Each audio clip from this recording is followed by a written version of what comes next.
అందరికీ నమస్కారం. ఈరోజు అంతర్జాతీయ మహిళా దినోత్సవం సందర్భంగా ఈ రాష్ట్ర ప్రజలందరికీ కూడా మహిళా దినోత్సవ శుభాకాంక్షలు తెలియజేస్తూ ఉన్నాను. ఆ రోజు జగన్మోహన్ రెడ్డి గారు ముఖ్యమంత్రిగా ఉండేటప్పుడు మహిళల భద్రతకు, మహిళల సంక్షేమానికి, మహిళల సాధికారతకు ఎంతగానో కృషి చేయడం జరిగింది.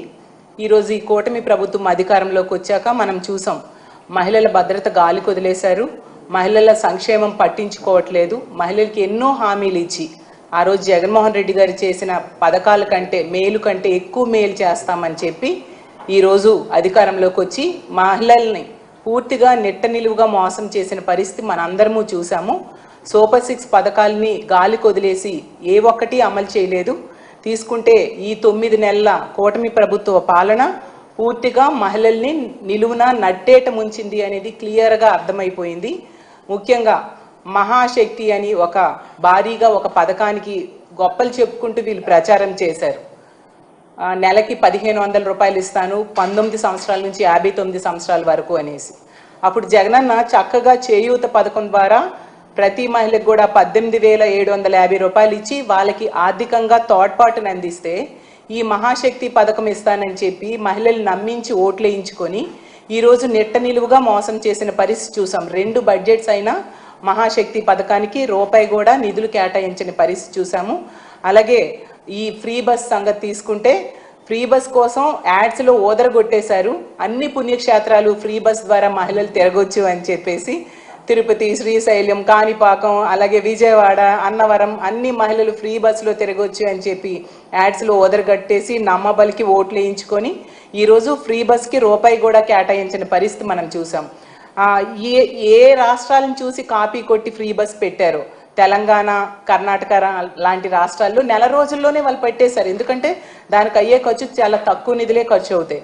కానీ వాటిని కూడా మహిళల కోసం కేటాయించకుండా నెక్స్ట్ 2వ బడ్జెట్లో కూడా మోసం చేసిన పరిస్థితి మనం చూసాము. అలాగే నిరుద్యోగులకి నిరుద్యోగ భృతి ఇస్తామని చెప్పారు. 20 లక్షల ఉద్యోగాలు లేదా నిరుద్యోగ భృతి, దానికి కూడా రూపాయి కూడా కేటాయించకుండా నిరుద్యోగులకి నెట్ట నిలువున మోసం చేశారు.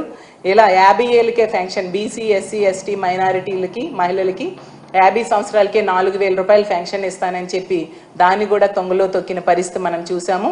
అలాగే జగనన్న డ్రాప్ అవుట్స్ని తగ్గించడం కోసం ఆ రోజు అమ్మఒడి పథకాన్ని అసలు మొట్టమొదటిసారిగా దేశ చరిత్రలో, రాష్ట్ర చరిత్రలో మొట్టమొదటిసారిగా ఆ పథకాన్ని ప్రవేశపెడితే ఈరోజు దాన్ని ఒక ఆన్గోయింగ్ స్కీమ్ని తొంగలో తొక్కిన పరిస్థితి మనందరం చూసాం. తల్లికి వందనం అని ఒక మంచి పేరు పెట్టి ఈరోజు ఆ పథకానికి ఫస్ట్ బడ్జెట్లో 5,387 కోట్లు కేటాయించి కూడా ఒక్కరికి కూడా ఇవ్వని పరిస్థితి. ఈసారి కూడా కంటి తుడుపుగా నిధులు కేటాయించారు తప్ప ఈ సంవత్సరం ఇస్తారో లేదో తెలియని పరిస్థితిలో ఉన్నారు. స్కూల్స్ ఎగ్జామ్స్ కూడా అయిపోయే పరిస్థితిలో ఉన్నాయి.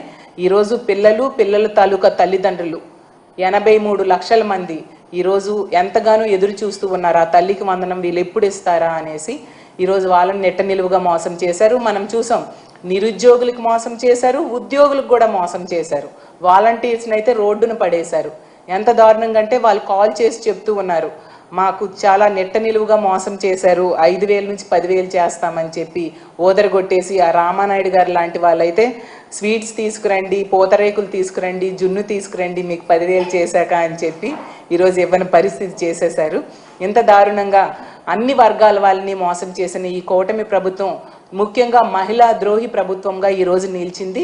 మళ్ళీ ఈ రాష్ట్ర ప్రజలందరూ కూడా ముఖ్యంగా మహిళా సాధికారత కోసం, మహిళలను ఆర్థికంగా, రాజకీయంగా, సామాజికంగా ఉన్నత స్థానంలో కూర్చోబెట్టిన జగన్మోహన్ రెడ్డి గారి ప్రభుత్వాన్ని మళ్ళీ కోరుకుంటూ ఉన్నారు. ఈరోజు అనవసరంగా ఈ కూటమి ప్రభుత్వానికి ఓటేసామని ఎంతో బాధపడే పరిస్థితులు ఈరోజు మహిళల్లో ఉంది. కాబట్టి మళ్ళీ జగన్మోహన్ రెడ్డి గారు ముఖ్యమంత్రి అయ్యేంత వరకు కూడా మా మహిళా విభాగం అవ్వచ్చు, ఈ రాష్ట్రంలో ఉన్న మహిళలందరూ కూడా రానున్న రోజుల్లో మహిళల తరపున పోరాటం చేయడానికి మా వైఎస్ఆర్ కాంగ్రెస్ పార్టీ ఎప్పుడూ సిద్ధంగా ఉంటుంది అని తెలియజేసుకుంటూ మరొకసారి మహిళా దినోత్సవ శుభాకాంక్షలు తెలియజేస్తున్నాను.